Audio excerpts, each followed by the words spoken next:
Way to go, superstar. You found us, the Irresistible community. Here, we tell irresistible stories about ordinary people doing extraordinary things. Welcome to the winning crew. Now, you're part of us, and we are here on a peculiar day where we're talking about irresistible things that you can do to become irresistible. So my name is Priscilla. I am the host of the Irresistible Podcast. I go by the name Irresistible on Instagram, and I am an author. I'm an author of the book Irresistible, The Journey to Irresistibility. You can find it on Amazon. But before we go to Amazon, how are you doing? How's your heart? I always ask my guests how their heart is. And today I happen to be the guest. So I've had a very interesting week. I have found out that I've been asking for permission for so long. It's not really asking for permission per se, but it's in the way I will feel a particular way about something. And it's like I'm asking to be allowed to even feel that. Let me explain. Someone will annoy me and immediately I pick up my phone to explain to my mom or my best friend. And this sounds very normal. You're ranting, you're having your loved one involved in your life. But truly, I understood that I was doing that to seek validation for my emotions. I was not okay with being on the upside with anybody. I wanted to, it's another form of people pleasing if you think about it. So this week I caught myself and asked myself, why do you need to call somebody else to allow you to feel the way you feel? I feel and I want to feel that. And just owning that gives me so much power. You may wonder, what has this to do with irresistibility and also winning in life? Because we want to make money, we want to be happy, we want to be the healthiest version of ourselves. And we have to show up as irresistible as possible in those aspects. And if you're asking for permission from people, trust me, there is no chance. There is no chance in heaven or on earth for you to be yourself and win, because authenticity in this world of copying and programming from different places and people is actually what is paying off. So here are the points. One of the points is put in the reps. I know this is not how we start a video, but put in the reps. We have to get down to business. I recently lost a lot of weight, almost 30 plus kilos. And I believe that I didn't know the formulas of how to lift weights, which one to do. I've learned along the way how much protein to eat. It's a whole debate, a hot take on Instagram and everywhere you go on how much protein you have to take. People are counting to the macros. But then I feel like just waking up, putting on my running shoes and just going, putting the hours is one of the main things that I have changed in my life and in my journey. And that allowed for me to lose weight. Simple as that. Put in the reps. You want to be a teacher? Put in the reps. Teach people. Leave the money alone. The money follows authenticity. The money follows the professionalism of, oh, you've been doing this for a long time. It doesn't matter when a job approaches you. It doesn't ask you how much have you earned in the long period you've taught. It's how long have you taught. I'm using teaching because I'm a teacher by profession, and this is basically what I do in and out of class. So put in the reps. You have to get to your 10,000 hours. The 10,000 hour principle is where that for you to be good at something, you have to put 10,000 hours, which is equals to, I think, seven years. So you trying it for 2 weeks and saying you've not gotten a flat tummy, baby, you gotta get to the hours, put in the hours, show up every single day like the version of yourself that you want to be. And another thing that is tied to that is visualization. Number 2, visualization. So it sounds very mystique and very radical, but really we are always visualizing. And what we have normalized as a society and as a people, that's why we make jokes about negative things. Oh, I had a hell of a week. That's how we speak, and we laugh around the table, and it's funny. But think about it. When you want to say good things, oh, my man is loving me right, or I have a brand new car that I love, or the lights. That is so uncomfortable for most of us to have. So we've internalized visualizing bad things happening. Even we have a framework of things that we say. It's like we're collecting Monday through Friday when we're meeting our friends to tell them about how bad the week was, so that we laugh over drinks, and it's funny, But when it comes to good things, it's hush hush. I want you to put it first in yourself, to speak to yourself in a good way, and sit down with the vision of who you want to be. I will tell you, go an extra mile and say, write it down, but that's a whole other different point. But for now, sit down with the vision of who you want to become, who you want or need to be for that to happen. And before you get to the need to be, just sit with the emotions of who you want to be. I want to be fit. Look at that image. Stand in the mirror and see the person that you actually want to be, and sit with that. How does that make you feel? Who are you to your family if you're a fitter version of yourself? Who are you to your students? For example, me. Who are you to your coworkers? How does running upstairs with your loved ones as you make jokes in the corridors and you're fit and you're healthy make you feel? You're in the water park, you're going down, just visualize you're going down canals. You're in the beautiful Switzerland, and you're climbing up beautiful, beautiful trees. You're on beautiful, beautiful boat, and you raised your hand. You're in your beautiful swimming costume. Like, just imagine good things for yourself, and then start making peace with that. So many of us are afraid and don't even let ourselves go there. So number 2, visualize. All right. Number 3, fish for your voice. Fish for your voice in the mud of the noise of everyone else. Now, I will tie that to another point I had here, which is literally asking, what is your foundation? What's the lie or what's the truth that you're operating on? We don't know. Oh, I read this from Napoleon Hill. He says that we don't know if you're a woman or man before you're born. You're so innocent. And Stan Agacho says this, Agacho says this very well. He says that there's a distance between, the distance of innocence between your mother's womb and when you exit her biology. That's exactly what he said, is what actually makes the difference. Is the only time of innocence. After that, you're told you're a woman, you're told you're a man, you're told you're Kenyan, for example, you're told you're black, you're told you're white, you're told all these other things about yourself that have been created by everybody else. And that's noise. That's noise. In the books of history, the people who have succeeded are people who have reduced the noise to attention ratio. So you have to reduce the noise of everybody else's voice and elevate your own voice. In that voice is where they're telling you to find your purpose. It's where they're telling you, know your reason for living.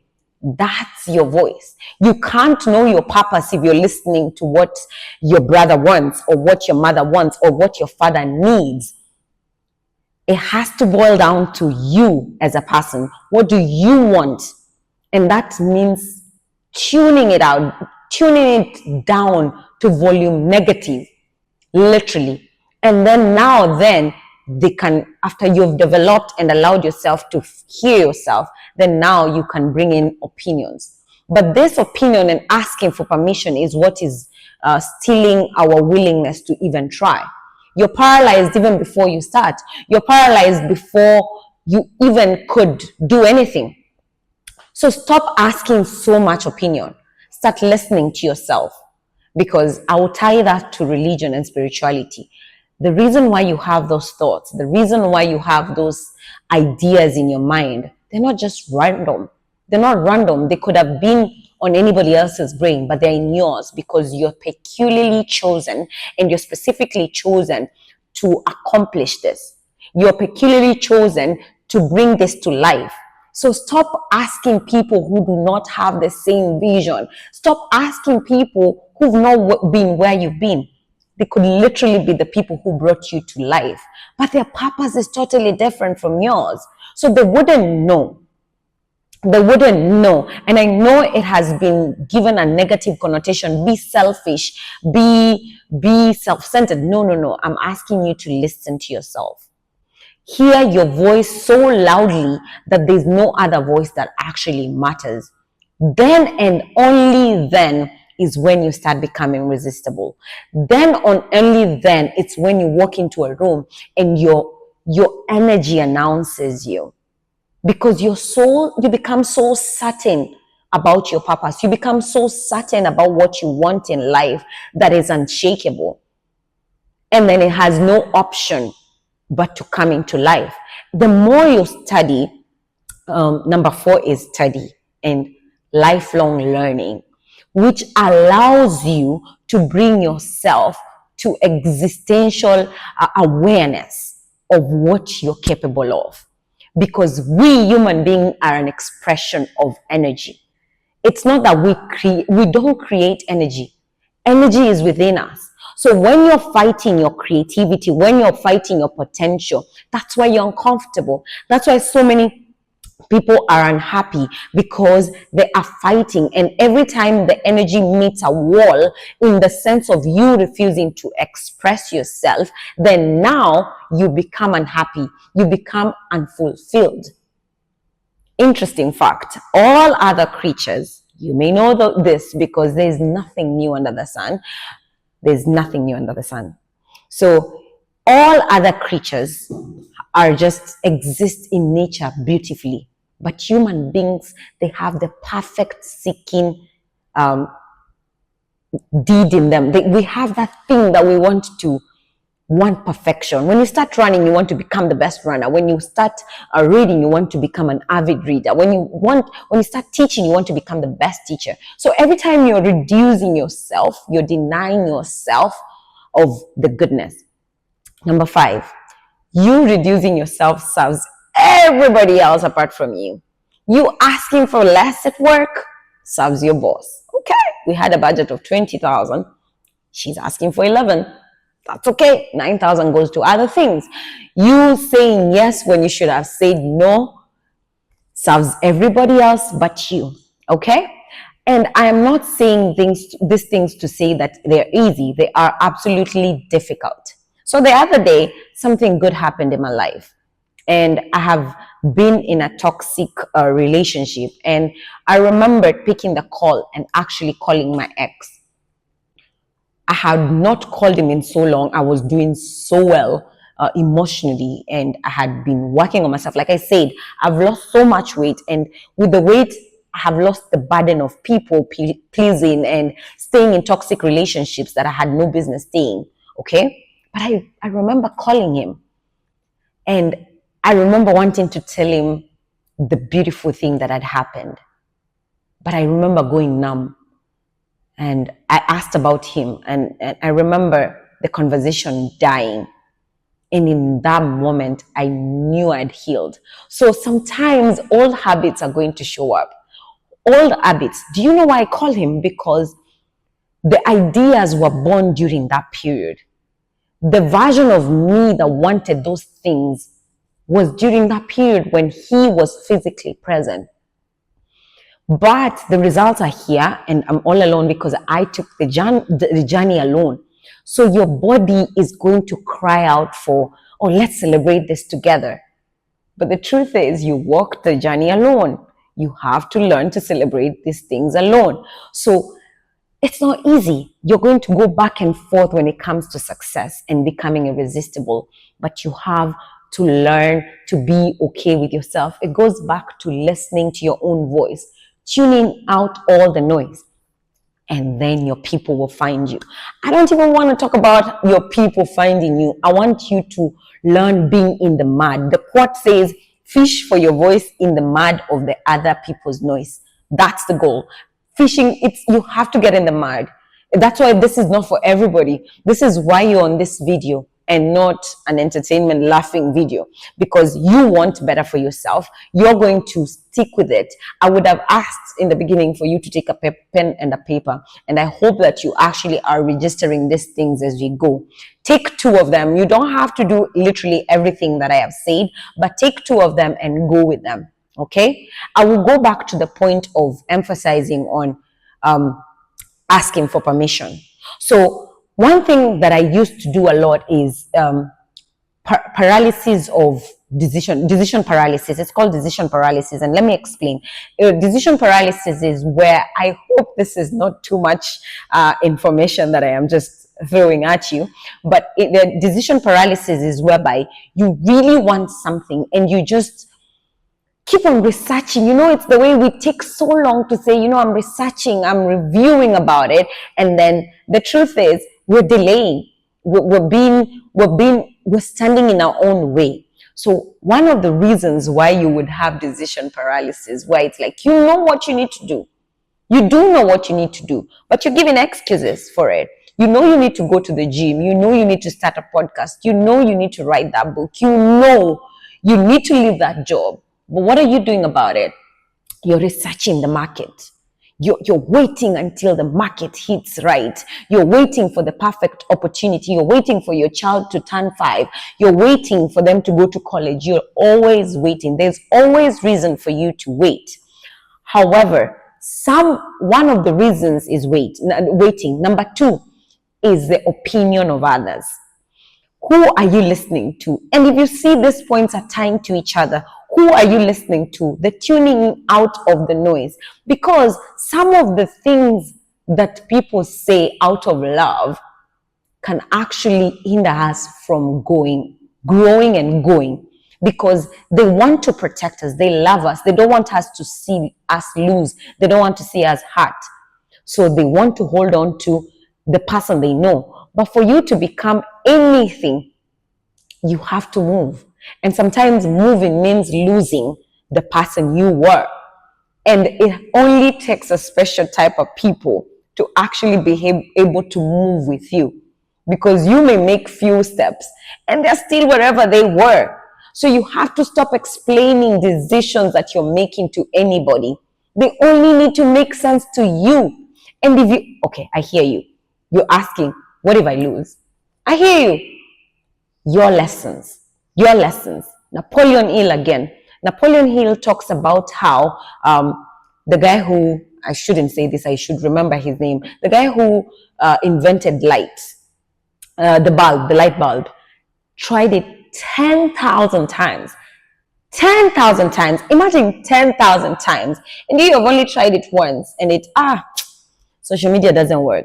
Instagram, it doesn't work. It doesn't work. That's what you tell yourself. But have you tried it hard enough? How bad do you want it? Okay? So you have to listen to yourself and tell yourself what you want hard enough that you're concretely convinced about what you want, that there's no shaking, so that you remove the things from the realm of unknown and vision. Remember, envisioning things from vision to reality. So you remove them from the realm of vision and imagination to reality through certainty. Okay?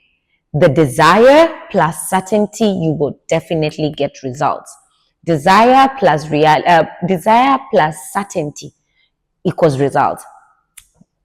I will teach you about desire. Desire is wanting something so bad that it has.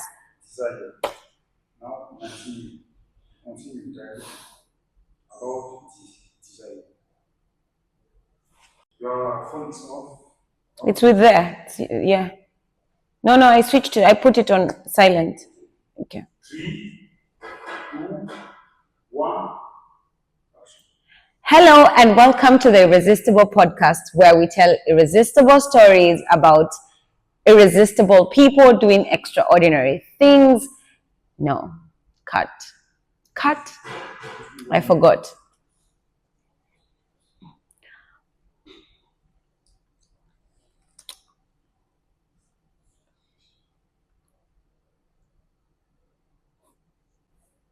I literally could feel my face make the of biting into a lemon, and that's exactly how powerful our brains are. Desire it so much that there's no telling you that it's not possible. Desire it so much that it becomes second nature. Desire it so much that it becomes irresistible to you. Okay, I want to drive a very big car. Start imagining yourself. Start imagining the type of music you're playing in that car. Start imagining the color.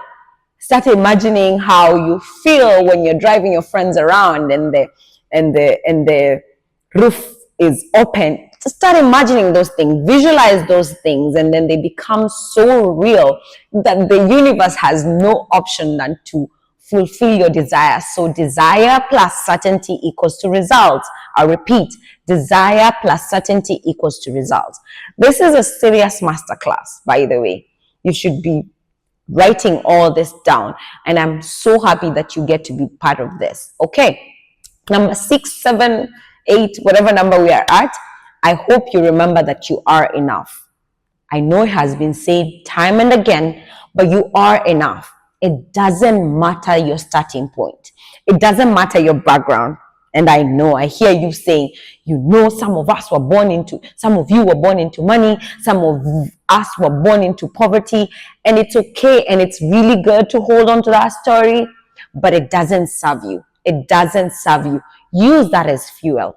You are enough. You are uniquely placed in that position, in that situation for a time as this.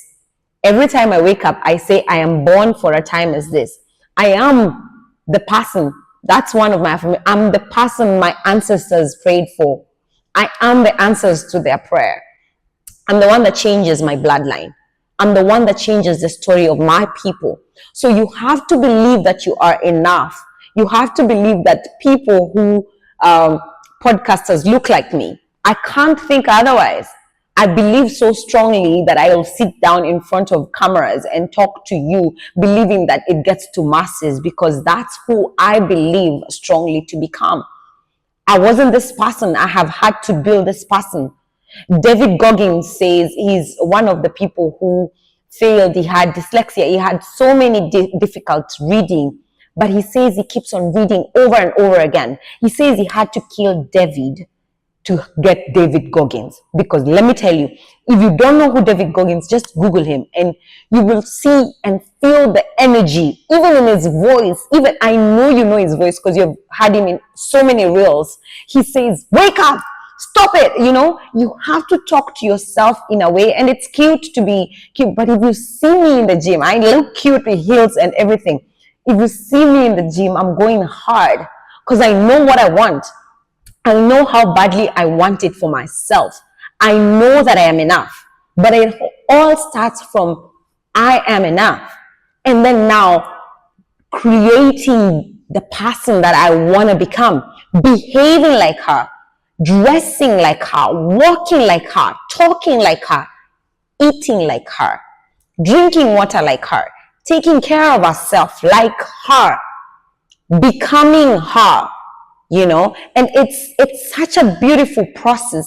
And I know so many times we get obsessed with the destination, and like I'm saying, these things are material, but others are not. Like getting a car, you get a car and the joy wears off. It's a new car the first day, the first week, the first month. After that, it's no longer a new car. You can't get a new car every month. Well, you can, but I'm just saying the feeling cannot be replicated every single day. So you have to fall in love with the journey. That's why I would advise anyone to sign up for a gym or start something, start walking, start small steps. And I will title this video, hopefully, Lose It to Find It All. Sometimes losing the foundation of the lies that we've told ourselves, losing the foundation of, people who look like you do not go there. People who look like you are not accepted in those rooms. Says who? Start questioning those, and I know so many of us have been told, just say yes. And I am changing the narrative as a teacher. I'm changing the narrative of how I interact with my students. When they ask me, why me? I don't tell them, you just say yes and keep quiet. No. I actually engage, because I want to bring up students and people around me that have their own thoughts, not yes men. You have to start questioning the foundation of why do I believe this? Why do I believe people from my family can only just be fat? Why do I believe I can't run 10 kilometers? Why do I believe that black people cannot have money? Why do I believe that black people have to have those arambes or those fundraisers to bury their loved ones? Why do I believe that? Why can't we do better? Why can't we have wills? Why can't we have financial freedom? Why do I believe that? Where does that come from? Is that something we can change as a people? You know, that's the goal and that's the culture of this podcast. I am silencing the noise of what I think people should hear from me and allowing myself to say the things that I am passionate about. And that's the cause of this podcast. That's the cause of this session. So we're going to be having these sessions every so often. When I don't have a guest, we're going to be having me on here. And I'm going to take you on a journey of the things that I am learning along the way. And one of the things I heard that was interesting this week is, do you remember how we used to be told, fix your face? You know, when you're young and you're crying and your mom will be like, fix your face. And it teaches us to mask our emotions. It teaches us to not voice our opinion. I want you to notice the recurring goal in this video. Your voice is important. Masking your emotions is not serving anybody. It's serving everybody else apart from you. Masking your feelings is serving everybody else but you. So stop fixing your face too much. Stop toughening up. You know, we've been told, toughen up, fix your face. And it's very unbecoming to ourselves. It's very ridiculously demeaning to who we become and who we are. It's so belittling, really. Like, you learn to just silence and follow. I want you to ask yourself, but why? As you go into this week, but why? I am so grateful that this podcast airs on Sunday, because you get to restructure your life. You get to hear the questions that you need to hear before you begin a new week. Research shows that there's a reason why our brains stick to plans when they're attached to new beginnings. Like, why I'll start on Monday works, or I'll start on my birthday works. Like, tying them to valuable days and dates allows for you to stick to them longer, because there's some science to it. I've been reading a lot of biology, a lot of research around why we do the things that we do, because there's a science to everything. There's a science to everything. And if there are people who can exist in abject poverty and others who can exist in the highest form of riches and wealth, there's a reason. There's definitely a reason. And why someone who is super, super poor, coming from nothing, can just decide and wake up and become part of the elite, there's a science. I don't think it's magic. There's a science. Successful people look like me and you. Another point is, train your mind. Train your mind. And it's literally everything we've been saying, accumulated into one, like brought together and solidified into one. Wake up, write those sticky notes. If you come to my house, you find sticky notes in the washroom, in the kitchen, in the corner of my bed, and I tell myself, there's one near my bed that said, the only form of discipline is true. The only form of discipline is true discipline. So it doesn't matter what you're feeling. It doesn't matter what you're feeling. Keep your emotions to your. That's very counter reactive of what I said, fix your face. When I talk about, when I say keep your emotions to yourself, I mean when you're feeling like not doing things, it ties that back to 10,000 hours. You have to pay the bill. You have to pay the price of success. There's nothing like overnight success. So even if you're feeling tired and you said you're going 4 times to the gym, you kind of have to. You really have to put in the hours. You have to show up. It doesn't matter whether you're crawling, just show up. There are so many times I have shown up in the gym and just sat there and watched ripped bodies. And literally that's what got me through a workout. Like, damn, he has abs. Okay, she has nice glutes. And I would do that and have my 20 minutes workout, and it changes everything. It changes everything. So wherever and whenever you are in the world, I hope you join me in this journey, because this podcast is going to be one of the biggest, if not the biggest, in Dubai and in the world. I'm going to put in the hours. I'm going to put in the research. I'm going to go into the market and talk to you guys. I'm going to listen to what you want to hear, and I'm going to bring guests that you want to hear. And I want to be consistently on here and putting in the reps, like we said, putting in the reps and allowing for myself to grow. I see how comfortable I'm literally. Go watch episode 1. You see the growth. You see the growth. We're changing venues. We had an amazing guest last week, and now I'm here sitting alone on the podcast like I was on episode 1.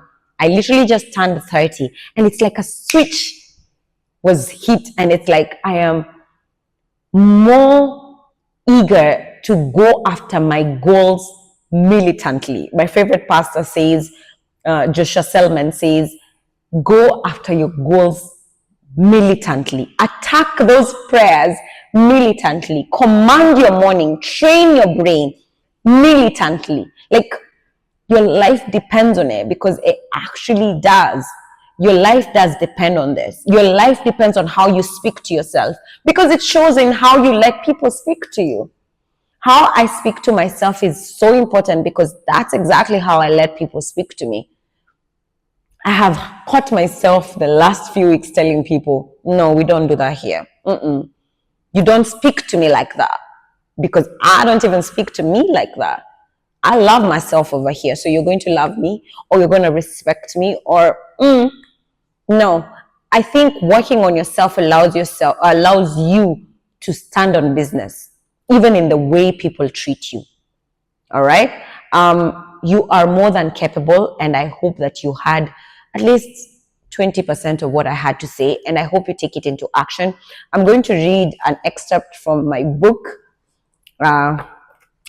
If you're in Dubai or in Kenya, I would want you to order this book. I'd set a goal of 500 copies before the end of the year, but self-sabotage and listening to people say that books are not being bought, I have not been selling this book. I am going to attack the goal of selling these books before December very personally, very, very personally. I have a strategy. I am going to implement it.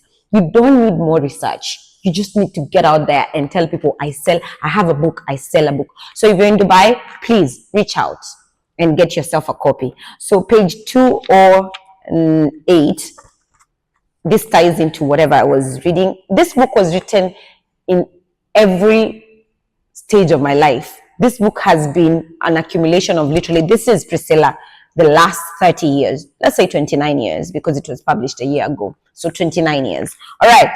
Small steps become second nature. That's the title. And the beauty of this book is that I give you a story, and then I give you room for you to write whatever you want. So this book allows for you to interact with my brain and also bring your ideas. That's what I'm asking you to do in your life. You can hear the opinions of everyone, but have your own voice, input. Don't just accept this is the way things are. According to who? Anyway, back to this. Creating habits can seem an elusive game.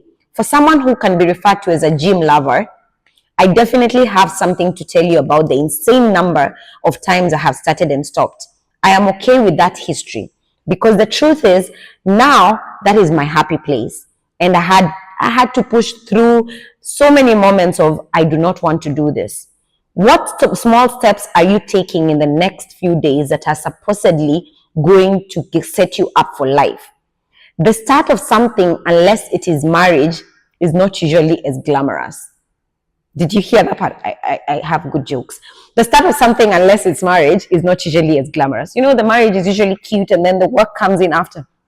But mostly, the opposite is true. When I started in the gym, I didn't look like this.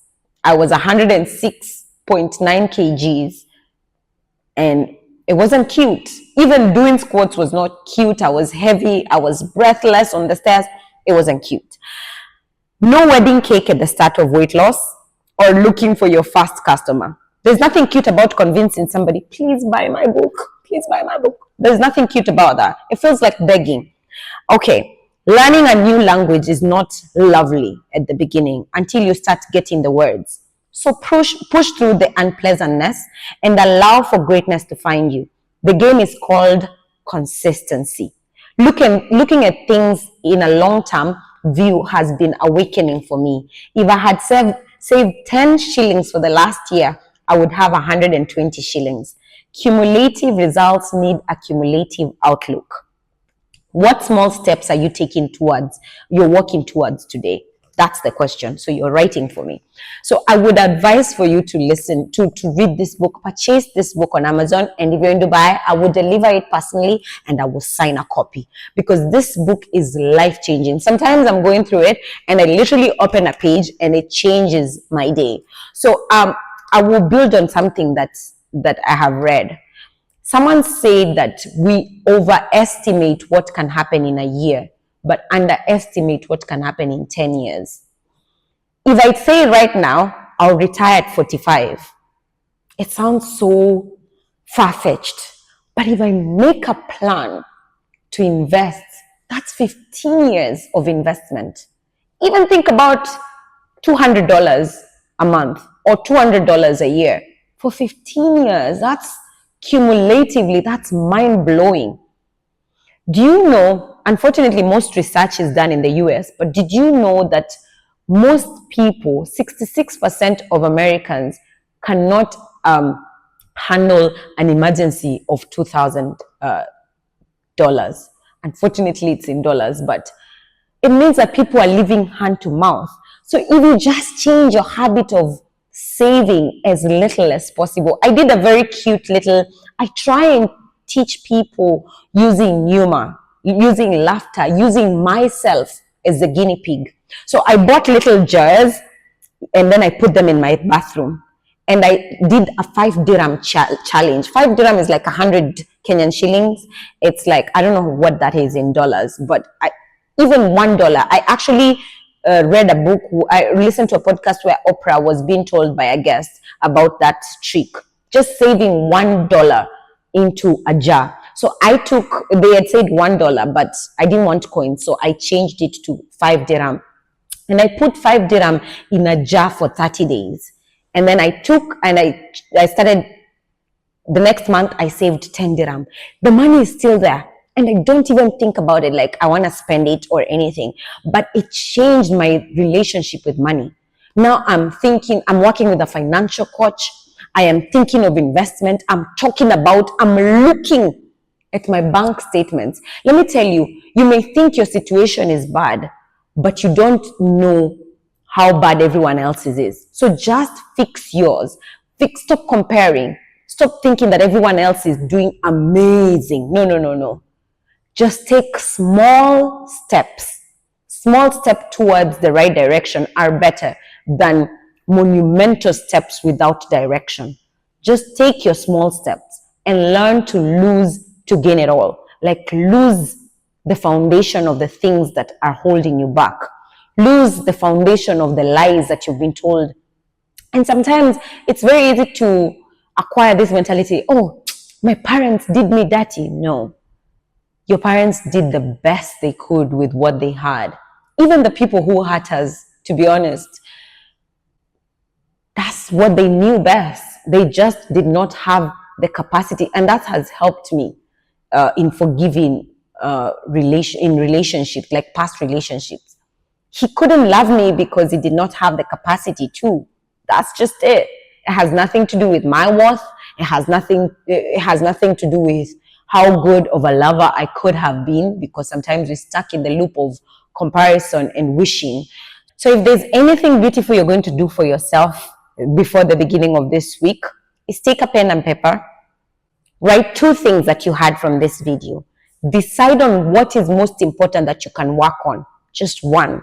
Baby girl, baby boy, I'm asking just one. Pick 2, forgo 1, and focus on it militantly. Militantly. Is it how you speak to yourself? So this week, don't think about, oh, I need to change my brain, and then overwhelm yourself with the thought, and then now end up having decision paralysis and not doing anything. That's where procrastination comes from. So now you've decided you're going to train your mind. So what are you going to do? Just write one affirmation, and I'll tell you, you're enough. I am enough. I am enough. I am irresistible. Full stop. Write that in a sticky note, write that in a paper, read it to yourself every morning and evening. Say it to yourself during the day. You're training your mind. It doesn't have to be life altering. It may look like it's not life altering, but those stacked up habits are life changing. I hear myself correct. I hear me correct myself. Like I'll say something mean and I'm like, no, we don't talk to Priscilla like that. We don't say things like that to Priscilla. So trust me when I say that those small habits stacked up make the whole difference. All right. Do not forget to subscribe, share, like, and comment. And I would love for you to purchase this book. It goes for 70 AED in dirhams. And in Kenya, I will tell you the bookshop that you can get it.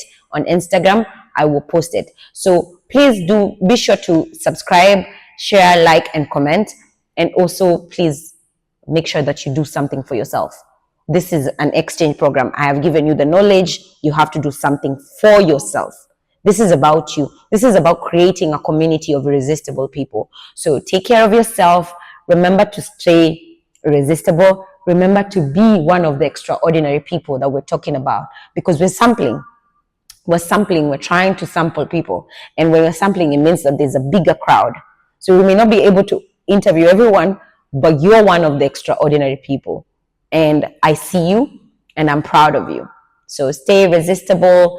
Until next time, see ya.